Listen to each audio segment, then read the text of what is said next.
जिसको आपने eddy current कहते हैं, ये क्या होता है? दोस्तों नमस्कार, ग्रेट कॉन्सेप्ट के इसी प्लेटफॉर्म पे आपका हार्दिक स्वागत है। जैसा कि आपको पता है कि कल के वीडियो लेक्चर में हमने क्या पढ़ा था, चुंबकीय शैथिल्य। जिसको भी नहीं समझ में आया आराम से एक बार वापस देखना, क्योंकि ये कॉन्सेप्चुअल चीजें हैं, आराम से धीरे-धीरे समझ में आएगी। ठीक है, चलिए अब आज जो पढ़ेंगे हम पढ़ेंगे भंवर धारा। नाम सुना हुआ है आपने? बिल्कुल। ये जो भंवर धारा होती है या फिर अपन कह सकते हैं जिसको आपने एडी करंट कहते हैं, ये क्या होती है? दरअसल कुछ भी नहीं है। आप जब मशीन घूमती है ना, तो मशीन क्या करती है, जो भी फ्लक्स बनता है उसका विरोध करती है ना। इस विरोध के कारण एक ईएमएफ आ जाता है और उस ईएमएफ से एक धारा जनरेट होती है जिसको मैं बोलता हूँ प्रेरित धारा, है ना। बस यही वैज्ञानिकों ने देखा और बाद में क्या किया, पतली पतली लेमिनेशन करके चीजें बनाना चालू किया। ठीक है, आ जाओ एक एक करके जानने की कोशिश करते हैं। तो आज का टॉपिक है एडी धारा। पहले समझेंगे एडी धारा, उसके बाद समझेंगे एडी धारा लॉस। ठीक है, आओ बेटा। ये नंबर तो मुझे पता नहीं कौन सा है, मैं एक बार ऐसे ही डाल देता हूँ 20 नंबर।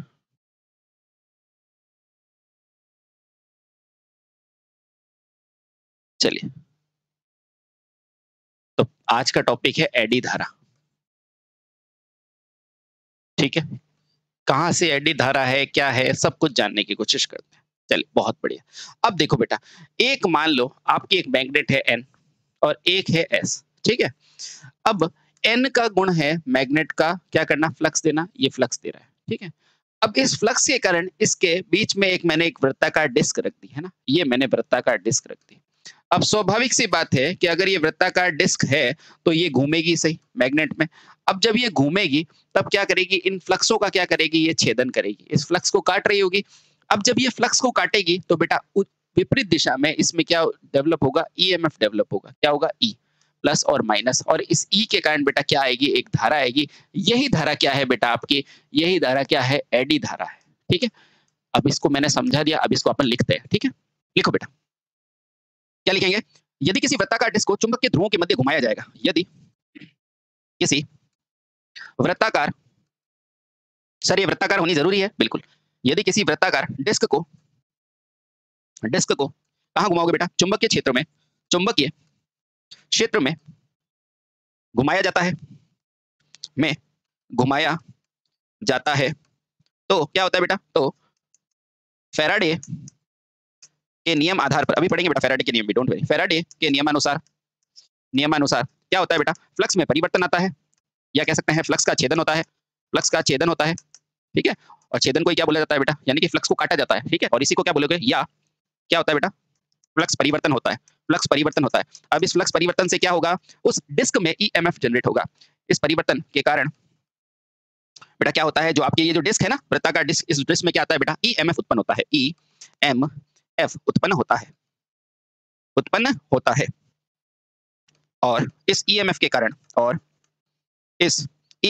क्या होता है बेटा, एक धारा बहती है। इस ईएमएफ के कारण, एफ के कारण एक धारा बहती है, एक धारा बहती है, और यही प्रेरित धारा क्या कहलाती है बेटा, आपकी एडी करंट कहलाती है। और क्योंकि ये खुद से तो आई नहीं है ना, इसको प्रेरित किया है, तो बेटा यही और यही धारा क्या कहलाती है आपकी, यही धारा क्या कहलाती है बेटा आपके, धारा प्रेरित धारा कहलाती है, प्रेरित धारा कहलाती है। ठीक है, अब सुनो बेटा, यही प्रेरित धारा है। इसका नाम मैंने एडी करंट क्यों रखा, भंवर धारा क्यों रखी, क्योंकि आपको पता है बेटा भंवर कैसे आता है, मैं बताता हूँ। ये भंवर है, भंवर का मतलब क्या है, किसी भी चीज पे ऐसे गोल गोल गोल गोल गोल गोल इस तरह से उठा होना। ठीक है, यानी कि क्या होता है बेटा, ये जो प्रेरित धारा है उसका प्रकृति कैसी थी, गोल गोल थी। तो देखो यह भंवर धारा, यानी कि ये क्या है बेटा, आपके एडी करंट। तो इसको लिखते हैं। ठीक है, क्योंकि इस प्रेरित धारा की प्रकृति, धारा की प्रकृति कैसी थी बेटा, भंवर के समान थी। प्रकृति कैसी थी, भंवर के समान, और भंवर कैसा होता है, मैंने लिख दिया, भंवर के समान होती है। अतः इसे क्या बोला जाता है बेटा, भंवर धारा बोला जाता है, भंवर धारा कहा जाता है। ऐसा नहीं है कि भाई एडी नाम का कोई वैज्ञानिक था, ऐसा नहीं है ना। भंवर धारा इसलिए कहा जाता है क्योंकि इसकी प्रकृति क्या है, वृत्ताकार होती है। अब बेटा सवाल आता है कि इसके कारण ये किसके नियम से उत्पन्न होती है, तो बेटा ये किसके नियम से, लेंज के नियमानुसार उपलब्ध होती है। तो बेटा लिखा जाता है भंवर धारा किसका परिमाण है, तो भंवर धारा बेटा किसका परिमाण है, यानी कि किसका आउटकम है। तो भंवर धारा किसका परिणाम है बेटा, तो वह क्या है, लेंज के नियम का परिणाम है। लेंज का नियम होता है ना, वो लेंज के नियम का परिणाम है। ठीक है, ध्यान रखना बेटा, परिणाम है, बहुत सही। अब बेटा पूछा जाता है इस नियम को किसने खोजा था, तो बेटा वो सबसे इंपॉर्टेंट है, तो लिखो इस नियम को यानी कि इस धारा को सबसे पहले किसने ज्ञात किया था उसके बारे में पूछा जाता है। तो बेटा इस धारा को या इस प्रभाव को फ्रांस के भौतिक शास्त्री, इस धारा को फ्रांस के भौतिक शास्त्री जो स्टेरिस्टिक्स थी उसको गणितज्ञ ने खोजा था। कहाँ का? रूस का, मार्क क्रिस्टोफर। और बेटा ये जो धारा है ना इसको फ्रांस के भौतिक शास्त्री यानी कि फिजिसिस्ट, भौतिक शास्त्री, इनका नाम क्या था? भौतिक शास्त्री ने खोजा और इसका नाम क्या था? फौकॉल्ट। क्या था बेटा? Leon Foucault. बेटा इनका नाम क्या था? इस धारा को फ्रांस के भौतिक शास्त्री लियोन लियोन फौकॉल्ट द्वारा, फौकॉल्ट है ना, द्वारा खोजा गया, द्वारा खोजा गया। ठीक है बेटा, खोजा गया। और आपको पता है बेटा अक्सर पूछा जाता है इसका अन्य नाम क्या है? तो बेटा भंवर धारा का अन्य नाम, ये बहुत इंपॉर्टेंट लाइन है, यहाँ लिखना बेटा। भंवर धारा का अन्य नाम क्या होता है बेटा? अन्य नाम यही होता है फौकॉल्ट धारा। ठीक है, फौकॉल्ट धारा होता है। ठीक है, ये बहुत इंपॉर्टेंट चीज है। ठीक, समझ गए? चलिए, बहुत सही, बहुत सही। अब देखो, अब ये लॉस हो गया, ठीक है, प्रेरित धारा उत्पन्न हो गई, तो ठीक है, अब इसको कमी भी तो कर सकते हैं। तो बेटा इसको प्रेरित धारा या भंवर धारा को कम करने का क्या उपाय होता है उसको जानने की कोशिश करते हैं। आओ, सबसे पहले बेटा इसका क्या करते हैं, इसका सूत्र लिखते हैं। तो भंवर धारा का सूत्र क्या होता है? W E. तो बेटा क्या लिखोगे? इसे इसे किससे दर्शाते हो बेटा? डब्ल्यू ई से दर्शाते हैं। बोलो सही, बिल्कुल। अब इस डब्ल्यू ई का मान क्या होता है? इस डब्ल्यू ई का मान होता है साथियों के क्या है बेटा? एक कांस्टेंट है। कौन सा? Eddy current constant. तो मैंने उसको लिखा है के ई। ठीक है, उसके बाद क्या होता है? BM square, F square, T square. और बेटा ये क्या होता है? ये वी क्या है? ये वी क्या है बेटा? आपका आयतन है। इसको आप क्या ले, वॉल्यूम, वोल्टेज मत समझना। ठीक है, अच्छे अच्छे लोग गलत कर लेते हैं इसको, ध्यान रखना, आप मत करना। ठीक, तो यहाँ पर सब सभी कुछ जानते हैं। ये क्या होता है? ये स्थिरांक है। ये क्या है? चुंबकीय घनत्व है। ये क्या है? आवृत्ति है। और यहाँ पर टी अलग है। और टी क्या होता है बेटा? थिकनेस यानी कि मोटाई। क्या होती है? मोटाई। और ये वी क्या होता है? आयतन। ठीक है, जो नहीं ध्यान था वो मैंने लिख दिया। ठीक, समझ गए? ठीक, अब देखो ये आपका छोटा सा बात हो गई कि भाई ये एडी करंट किस पर निर्भर कर रहा है? आपके स्थिरांक पर, चुंबकीय घनत्व पर, आवृत्ति पर, थिकनेस पर और आयतन पर। अब बेटा क्वेश्चन आता है इसको आप कम कैसे कर सकते हैं? तो हिस्टैरिसीस हानि, सॉरी, एडी करंट धारा को कम करने का उपाय लिखो बेटा। एडी धारा हाश को कम करने का उपाय, कम करने का उपाय। इसके उपाय क्या क्या हो सकते हैं अभी देखते हैं बेटा। अच्छा, चलिए, बहुत बढ़िया। तो पहला तो क्या है बेटा, इन्होंने जो लियोन फौकॉल्ट थे ना, उन साहब ने ये बताया था कि अगर आप एक आयतन यूज करो और उसकी जगह पतली पतली लैमिनेशन यूज करो ना, तो एडी करंट कम हो जाती है। कैसे? वो अपन जानते हैं। आओ, आपने जाना है कि एडी करंट का फॉर्मूला क्या होता है? वो होता है सर के E, P square, F square, T square और वॉल्यूम। ठीक है, तो यानी कि यहाँ से मैं क्या देख रहा हूँ, यहाँ से अगर मैं देख रहा हूँ कि डब्ल्यू ई मेरा समानुपाती क्या है? T square. यानी कि ये क्या है? थिकनेस के समानुपाती है। इसका मतलब क्या है? इसका मतलब ये है कि यदि मैं एक संपूर्ण आयतन की जगह, संपूर्ण आयतन की जगह क्या यूज करूंगा बेटा?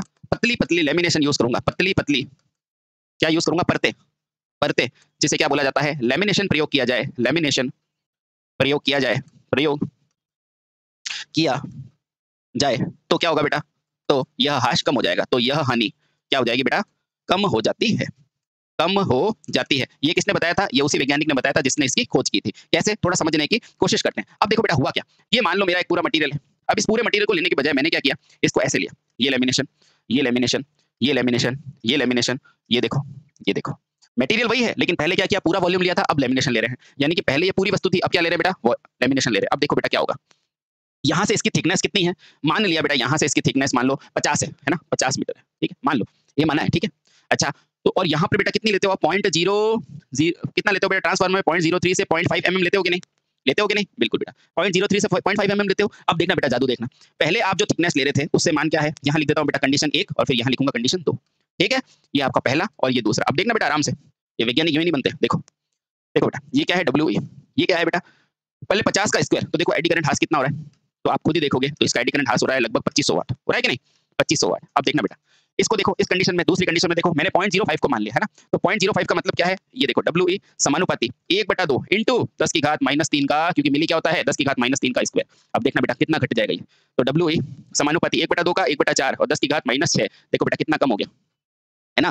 कहाँ 2500 वाट और कहाँ पॉइंटों में इसका मान, है ना? तो देखो इसका मान ये हो जाएगा 0.25 और ये हो जाएगा 10 की घात -6 वाट। बेटा इसको करोगे ना तो इसका मान और ज्यादा कम आएगा, 0.00000 इंटू 25 वाट। देखो एक एक्सपेरिमेंट ने एडी करंट का मान कितना कम कर दिया, है ना? तो बेटा इसीलिए बोला जाता है पूरा शीट की जगह क्या करें? पतली लेमिनेशन का यूज करें। इसीलिए आपने देखा होगा कि ट्रांसफार्मर की क्या है? ये क्या है? Case study, case study. और बेटा इसीलिए आप ट्रांसफार्मर की कोर को क्या बनाते हो? लेमिनेटेड बनाते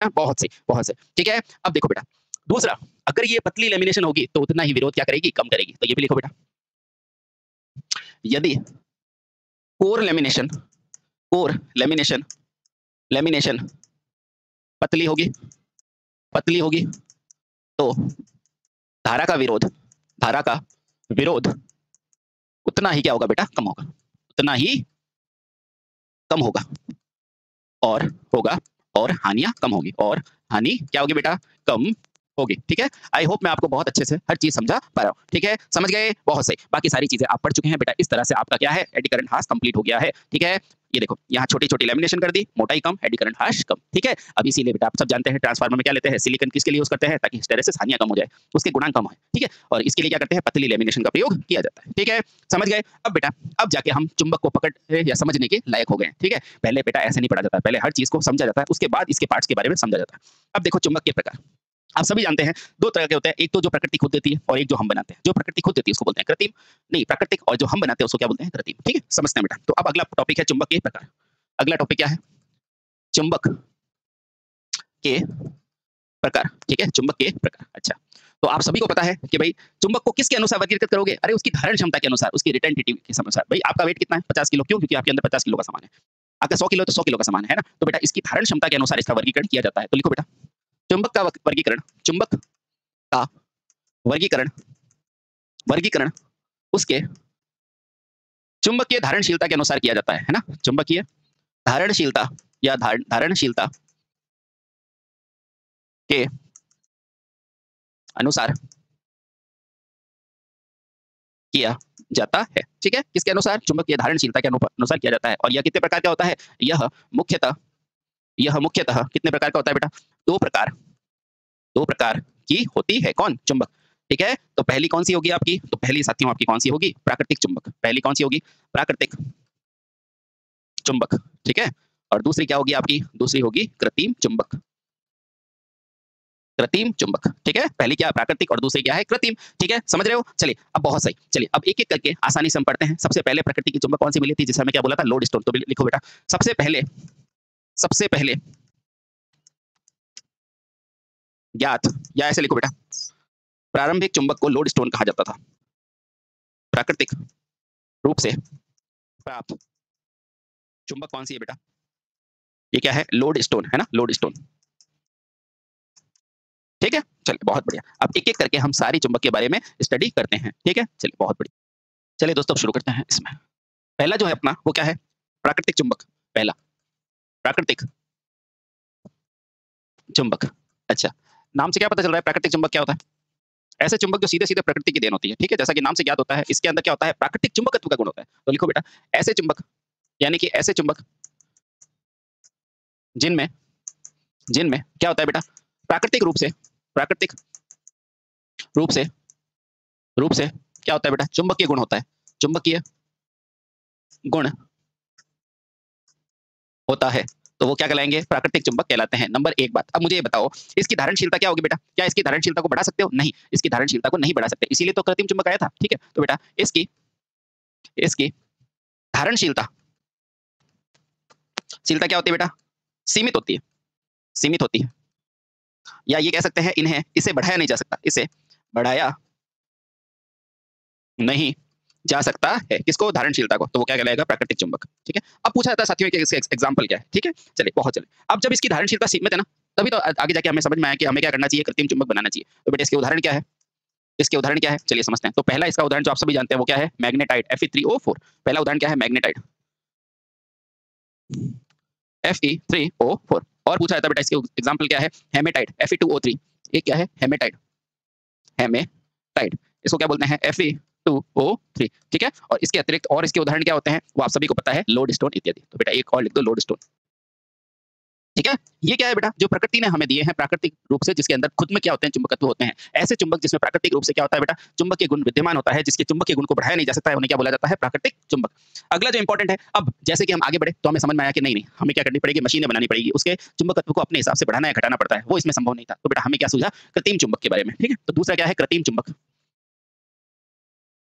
कृत्रिम चुंबक, यानी कि ऐसे चुंबक जिन्हें क्या है हम अपनी आवश्यकता के अनुसार बनाएँगे, वो क्या कहलाएँगे? कृत्रिम चुंबक, ठीक है? ठीक है। अच्छा, सबसे पहले इसका कब सूझा? ऐसा दिमाग में उनके कब आया वैज्ञानिकों का? जब उन्हें मशीनें बनानी थी, है ना? तो लिखो बेटा, यह यह संकल्पना यानी कि ऐसी थॉट, है ना? यह संकल्पना यानी कि ऐसा विचार है ना, तो यह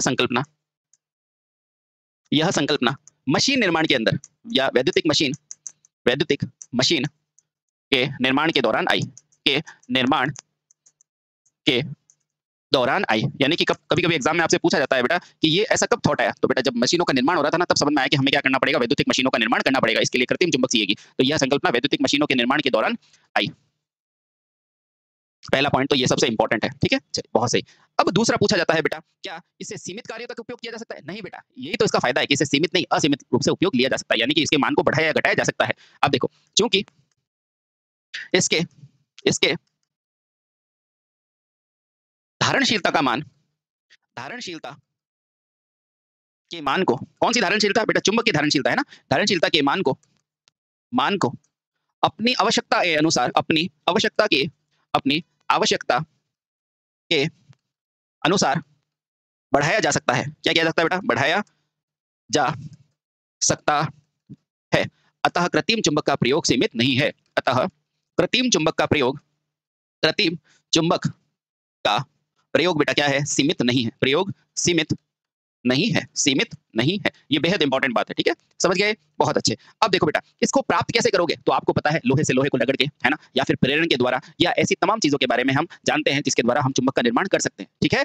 अब देखो बेटा, आगे चल के जब इसकी विधियां पड़ेगी तो आप और ज्यादा आप इसमें कंसेप्ट क्लैरिटी आ जाएगी। पहले देखते हैं कि किस-किस विधि से आप यूज कर सकते हैं। तो लोहे की छड़ को चुंबक से रगड़ के, तो बेटा इसको प्राप्त करने की विधियां क्या है? इसको कृत्रिम चुंबक को, तो पहला क्या है?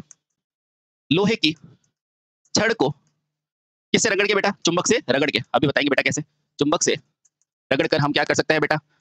कृत्रिम चुंबक प्राप्त कर सकते हैं। और क्या कर सकते हैं बेटा? एल्यूमीनियम या इस्पात पर हम क्या कर सकते हैं बेटा? वायरिंग करके। तो देखो, एल्यूमीनियम एल्यूमीनियम या इस्पात पर क्या करके बेटा? वायरिंग द्वारा हम क्या कर सकते हैं? क्या कर सकते हैं बेटा? कृत्रिम चुंबक का निर्माण कर सकते हैं। और क्या कर सकते हैं? हम एक प्रेरण द्वारा भी कर सकते हैं। तो बेटा यहाँ लिखो, प्रेरण द्वारा चुंबकीय गुणों को उत्पन्न कर सकते हैं।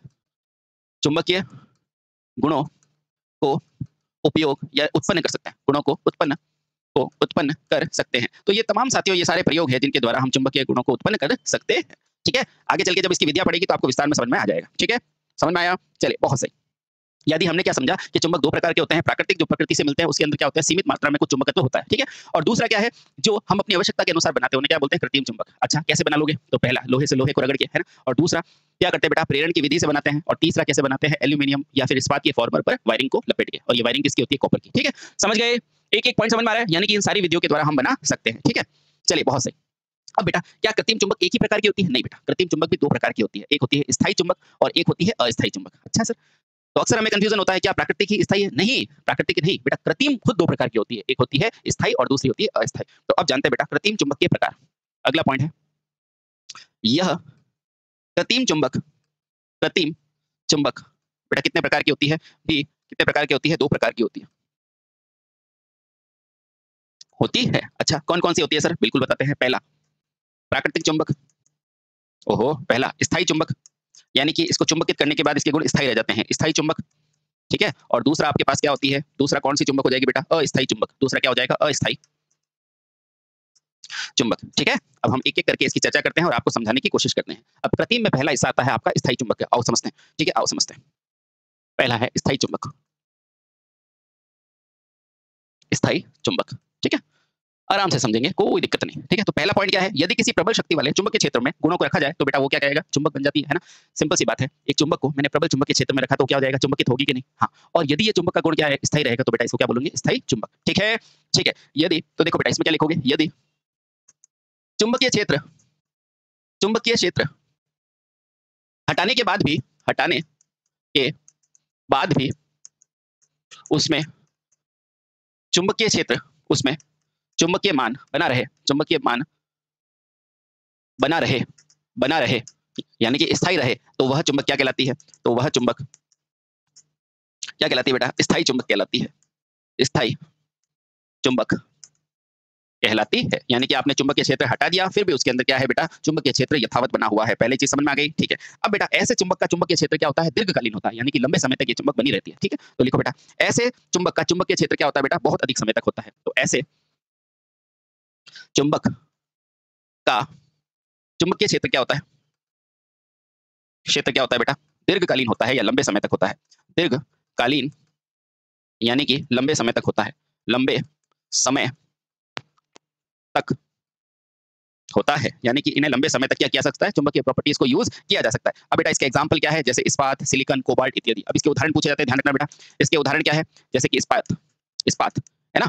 इस्पात के अलावा आपने कोबाल्ट स्टील का नाम सुना हुआ है, कोबाल्ट स्टील, बिल्कुल बेटा कोबाल्ट स्टील। और अक्सर एग्जाम में पूछा जाता है बेटा, इस कोबाल्ट स्टील में कोबाल्ट का प्रतिशत कितना होता है। तो बेटा छोटे छोटे क्वेश्चन को ध्यान रखो। कोबाल्ट का प्रतिशत होता है 45%। और स्टील क्या होती है, और स्टील तो आप जानते ही हैं क्या होती है, आयरन में कार्बन मिला के, है ना। बस ये चीजें ध्यान रखो बेटा। उसके अलावा क्या होती है बेटा, उसके अलावा होता है सिलिकॉन स्टील, सिलिकॉन स्टील। तो बेटा ये वो स्टील है जो क्या होती है बेटा, स्थायी चुंबक बनाती है ना। समझ गए। तो ये सारे पॉइंट बेहद महत्वपूर्ण हैं, ठीक है। अब बेटा इसका प्रयोग कहाँ आता है, अब जानने की कोशिश करते हैं। तो देखो इसका प्रयोग ये क्या आ गया, चलिए यहीं देख लेते हैं बेटा। तो इसका प्रयोग आप क्या करोगे, छोटी मशीन है जैसे कि डायनेमो, डायनेमो का नाम जानते हैं, बिल्कुल बेटा डायनेमो होते हैं ना, जैसे आप बाइक चलाते हो तो इसके छोटे छोटे इंडिकेटर्स वगैरह वो सब डायनेमो से चलते हैं, यानी कि स्मॉल डीसी जनरेटर। उसके अलावा और क्या क्या हो सकते हैं इसमें, डायनेमो हो सकता है, हेडफोन हो सकता है, जो आपका हेडफोन होता है ना ये वाला, है ना, उसमें भी यही चुंबक होती है, स्थायी चुंबक हेडफोन, है ना, वगैरह में बेटा यही चुंबक पाई जाती है। तो इसके उदाहरण क्या हो गया, जैसे डायनेमो और हेडफोन। अब बेटा प्रयोग की दृष्टि से ये चुंबक क्या होती है बेटा, अलग अलग प्रकार की होती है स्थायी चुंबक, जैसे कि छड़ चुंबक होती है, जैसे कि बेलनाकार चुंबक होती है, जैसे कि मान लीजिए आपकी रिंग हो गई। तो बेटा इनके आधार पर इन्हें 4 भागों में बांटा जाता है। एक एक कर हम इनके बारे में चर्चा लेने की कोशिश करते हैं। देखो बेटा पहला क्या है, अब देखो सबसे पहले ये कौन सी चुंबक है, आप बताओ ये क्या छड़ जैसी लग रही है कि बेलन जैसी लग रही है। तो आप कहेंगे सर ये छड़ जैसी लग रही है, तो बिल्कुल सही साथियों, इसका नाम क्या है, छड़ चुंबक, छड़ चुंबक, ठीक है। अब दूसरा क्वेश्चन सारा आप ही बताएंगे, देखना। ये देखो इसकी ये लंबाई है और एक चौड़ाई है। बेटा लंबाई और चौड़ाई अलग अलग है कि नहीं है। तो बेटा जहां लंबाई और चौड़ाई अलग होती है क्या बनाती है, आयत। तो बेटा इसका आकार सामान्यतः कैसा होता है, आयताकार, सामान्यतः कैसा होता है, आयताकार, है ना। अब कोई कह देगा कि सर ये वर्ग भी हो सकती है, तो हो सकती है, डोंट वरी। सामान्यतः क्या होता है, आयताकार। अगर आपने गणित पढ़ी होगी तो आपको पता होगा, एक आयत ही होता है जो वर्ग होता है, ठीक है। हाँ समझ गए, समझ गए। अब बेटा इसका यूज कहाँ करेंगे, इसका यूज करेंगे हम छोटी मोटर्स में, प्रयोगों में, उद्योगों में। तो इसका यूज क्या करेंगे, छोटी मोटर यानी कि छोटी मशीन में करेंगे, है ना। उद्योगों में कैसे करेंगे सर, डायनेमो बनाने के लिए, है ना, उद्योगों में करेंगे। और कहाँ करेंगे, ये छोटे छोटे यंत्र होते हैं ना जैसे हेडफोन वगैरह, बेटा इसमें भी क्या होते हैं, छोटी छोटी चुंबक लगी रहती है, तो बेटा वहां पर भी करते हैं। इसके अतिरिक्त इन्हें प्रयोगशाला में यूज किया जाता है।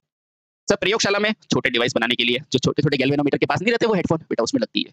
प्रयोगशाला में भी इसका यूज किया जाता है, ठीक, समझ गए। तो ये क्या है, छड़ चुंबक है, कौन सी चुंबक है, स्थायी है, सामान्यतः क्या है, आयताकार इसका आकार होता है, आयताकार आकार लिख देता हूँ, ठीक है। वर्ग भी हो सकती है, शर्माने की जरूरत नहीं है। छोटी मशीनों में, उद्योगों में और प्रयोगशाला में इसको यूज करते हैं। अब देखो बेटा इसका चेहरा कैसा है ना, कैसा लग रहा है इसका चेहरा, है ना, घोड़े की नाल जैसा लग रहा है कि नहीं। हाँ तो बेटा इसको क्या बोलते हैं, घोड़े की नाल, घोड़े की नाल प्रकार का चुंबक, अच्छा प्रकार का चुंबक। अब आप कहेंगे इसका नाम घोड़े की नाल क्यों रखा, अरे बेटा किसी का नाम, किसी की शक्ल गधे जैसी होगी तो गधा नाम होगा ना। तो ये देखो ये क्या है, घोड़े की नाल जैसा है, तो बेटा ये क्या है, घोड़े की नाल के प्रकार का चुंबक, ठीक है, समझ गए, बहुत सही। अब इसका प्रयोग कहाँ करेंगे, तो ऐसे डिवाइस में होगा जहां पर मुझे बेलन स्वरूप क्या लेनी पड़ेगी बेटा, क्या लेनी पड़ेगी, आकार की जरूरत होगी, ठीक है। तो इसका प्रयोग कहाँ होगा, मेडिकल डिवाइस में, मशीनों में। तो इसका प्रयोग कहाँ होगा बेटा, मशीनों में। इसके अलावा कहाँ होंगे, मेडिकल, ये जो डिवाइस बनते हैं ना बेटा उनमें, मेडिकल डिवाइस में इन सब का क्या होता है बेटा, उपयोग होता है। और ये क्या है, स्थायी चुंबक की दूसरी कैटेगरी है, ठीक है, समझ गए। ये पहली कैटेगरी और ये दूसरी, ठीक है। चलिए आगे अगला, ये क्या दिख रहा है बेटा आपको, गोल गोल, थोड़ा गौर करके देखो ये क्या है। तो ये रिंग नहीं दिख रही आपको, रिंग होती है ना अंगूठी, ये उस आकार की। तो बेटा तीसरा क्या होता है, रिंग प्रकार की चुंबक, रिंग प्रकार की चुंबक, ठीक है, बहुत सही।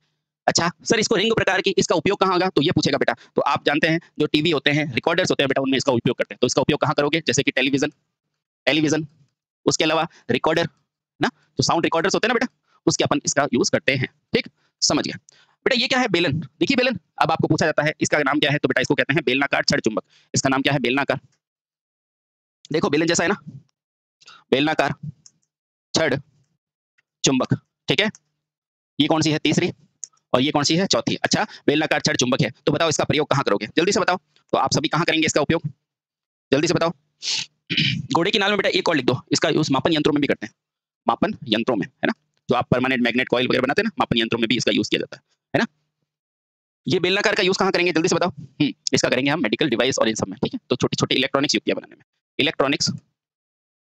इलेक्ट्रॉनिक युक्तियां बनाने में, इलेक्ट्रॉनिक युक्तियां बनाने में इसका यूज किया जाता है। ठीक है, नॉर्मली तो बेटा शेप देके पूछता है कि क्या है, बाकी आपको इतना कुछ नहीं पूछेगा। ठीक है, समझ गए। और रिंग का यूज आपने लिख ही दिया टीवी रिकॉर्डर्स में, और इनमें ये सारी चीजें आप लिख चुके हो। ठीक है, चलिए अब हम पढ़ते हैं बेटा स्थायी चुंबक के बाद अस्थायी चुंबक। स्थायी चुंबक के बाद चलिए अब बेटा स्थायी चुंबक आप अच्छे से जान पाए हो, है ना। अब जानेंगे अस्थायी चुंबक क्या होता है। ठीक है, तो चलो वही जिसके गुण समाप्त नहीं होते हैं। तो बेटा दूसरा प्रकार क्या है, अस्थायी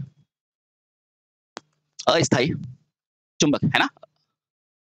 अस्थायी चुंबक, आओ जानने की कोशिश करते हैं क्या होता है बेटा। जैसा कि नाम से ज्ञात होता है, इनके चुंबकीय गुण को क्या कर सकते हैं बेटा, उत्पन्न कर सकते हैं और नष्ट भी कर सकते हैं। तो लिखो बेटा इस प्रकार के चुंबकीय गुणों को स्वतः नष्ट किया जा सकता है, या फिर ऐसे लिखो, यदि यदि चुंबकीय क्षेत्र हटा लिया जाए। चुंबकीय स्थायी में क्या था, चुंबकीय क्षेत्र हट भी गया था फिर भी उसके गुण थे बेटा। इसमें क्या था, यदि चुंबकीय क्षेत्र को हटा भी दिया जाए, हटा भी दिया जाए,